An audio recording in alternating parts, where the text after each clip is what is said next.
एक नगर त्याचे नाव पंढरपूर, येथील मोकाशी उभा विटेवर पुंडलिक भक्तराज शोभे चंद्रभागा तीर, बोलती साधू संत जीवा वाटे हुरहुर,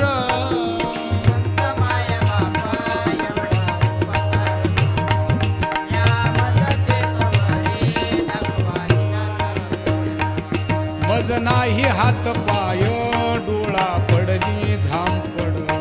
कर्ण हे बधीर झाले वाचा बोले बोबड, नाक मुख गळू लागले लाळ आणि शेंबुड, स्वाना परिगती झाली